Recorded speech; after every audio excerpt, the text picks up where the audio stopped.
गट्टू और चिंकी के एग्जाम खत्म हो चुके थे। गर्मियों की छुट्टियां और साथ साथ मस्तियां भी चल रही थी। मम्मी, गट्टू मेरी चोटी खींच रहा है। नहीं मम्मी, मैं तो सिर्फ चोटी के बाल गिन रहा था। एकदम चुप, दोनों ही एक जैसे हो। दिन भर बस शैतानी और मस्ती। चलो किताबें निकालो। मम्मी, छुट्टियां चल रही है ना, नो किताबें नो पढ़ाई। किसने कहा छुट्टियों में पढ़ाई नहीं होती? किताबें निकालो चलो। मम्मी, हम टीवी देखें? बिल्कुल नहीं, तुम्हारे पापा आराम कर रहे हैं, वो डिस्टर्ब हो जाएंगे। हम आवाज तेज नहीं करेंगे, प्लीज। बिल्कुल नहीं, किताबें निकालो चलो। गट्टू चिंकी नाराज हो गए और किताबें निकाल कर बैठ गए। तभी मम्मी पापा के पास आकर बोली, चलो जान छूटी। क्या हुआ, सो गए दोनों? अरे उनको कहाँ नींद आती है, ना तो खुद सोते हैं और ना ही हमें सोने देते हैं। किताबें खोल कर बैठे हैं, पता नहीं ठीक से पढ़ेंगे भी या नहीं। तभी चिंकी चिल्लाई, मम्मी, इसने मेरे बुक की कवर निकाल ली। देखा, कहा था ना मैंने, परेशान हो गई हूँ मैं। पता नहीं कब इनके रिजल्ट आएंगे और कब इनका स्कूल खुलेगा। छोड़ो भी, बच्चे हैं, खाली दिमाग शैतान का घर होता है। गर्मियों की छुट्टियां चल रही है, कोई काम नहीं है, इसलिए शैतानियां कर रहे हैं। मुझे लगता है हमें दोनों को कहीं बिजी रखना चाहिए। रात को गट्टू चिंकी पापा के साथ डाइनिंग टेबल पर बैठे थे। मम्मी, डिनर ला रही हूँ, बस 2 मिनट। खाली बैठे गट्टू चिंकी बोर हो गए और डाइनिंग टेबल पर पीटते हुए गाना गाने लगे। मेरा छोला का डोला, 44 की छाती, सीधी बात बोलूं, बातें घुमानी नहीं आती, आता माजी सटकली। डिनर लेकर मम्मी आई और दोनों की हरकतें देखकर गुस्सा हो गई। गट्टू चिंकी, ये घर है, थिएटर नहीं। गाना बजाना बंद करो और चुपचाप खाना खाओ। तभी पापा बोले, अरे अच्छा बजा लेते हैं ये।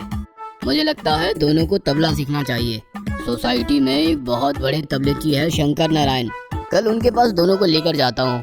हाँ हाँ, ले जाइए, कम से कम घर में शांति बनी रहेगी। नहीं पापा, हमें तबला नहीं सीखना, आप गिटार लेकर आओ, हम वो बजाएंगे। बेटा, तुम्हारी उंगलियों में रिदम है। शंकर जी से तबला सीखोगे तो आगे चलकर बहुत बड़े वादक बनोगे। फिर क्या। दूसरे दिन पापा दोनों को शंकर जी के फ्लैट पर ले गए और दोनों की ट्रेनिंग शुरू हुई। शंकर जी के मार्गदर्शन अनुसार दोनों रियाज करते गए। शंकर जी, क्या लगता है? चिंकी को वक्त लगेगा, लेकिन गट्टू जल्दी सीख जाएगा। वो बहुत बढ़िया बीट पकड़ लेता है, चिंकी का ध्यान कहीं और ही रहता है। रोज दोपहर से शाम तक गट्टू चिंकी शंकर जी के पास जाकर रियाज करने लगे और गट्टू का तबले पर हाथ साफ हो गया। वो बढ़िया तबला वादन करने लगा, लेकिन बेचारी चिंकी अभी भी बीट पकड़ नहीं पा रही थी। ऐसे ही दिन बीतते चले गए और आखिर वो दिन आ ही गया जिसका बच्चों को डर होता है, रिजल्ट का दिन। गट्टू चिंकी रिजल्ट लेने स्कूल पहुँचे। मिश्रा सर ने सबको रिजल्ट दिया। चिंकी क्लास में फर्स्ट आई थी।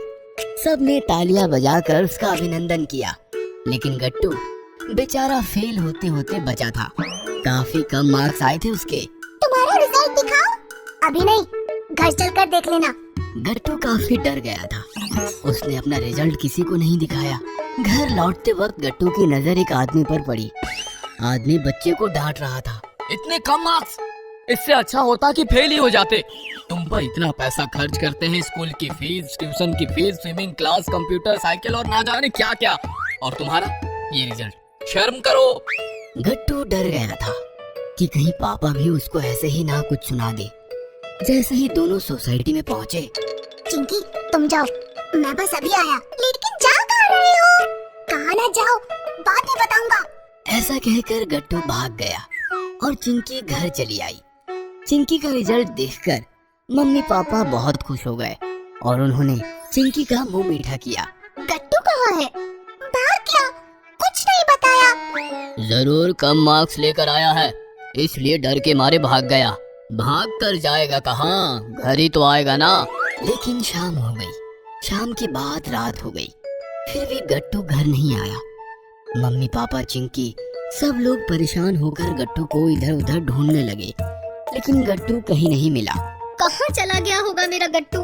सब जगह ढूंढ लिया। चलो अब पुलिस में चलते हैं। तभी पापा को एक कॉल आया। कॉल पर बात होते ही पापा चैन से सांस छोड़ते हुए बोले, थैंक गॉड, सारी सोसाइटी छान मारी लेकिन शंकर जी के यहाँ जाना भूल गए। उनका कॉल था, गट्टू उनके यहाँ छिप कर बैठा है। मम्मी पापा और बाकी लोग शंकर जी के घर पहुँचे। गट्टू एक कोने में बैठा था। जब से आया है ऐसे ही बैठा है, कुछ बोल भी नहीं रहा। पापा गट्टू के पास जाकर बोले, क्या बात है बेटा? गट्टू ने रिजल्ट आगे किया। पापा ने रिजल्ट देखा और वो सब समझ गए।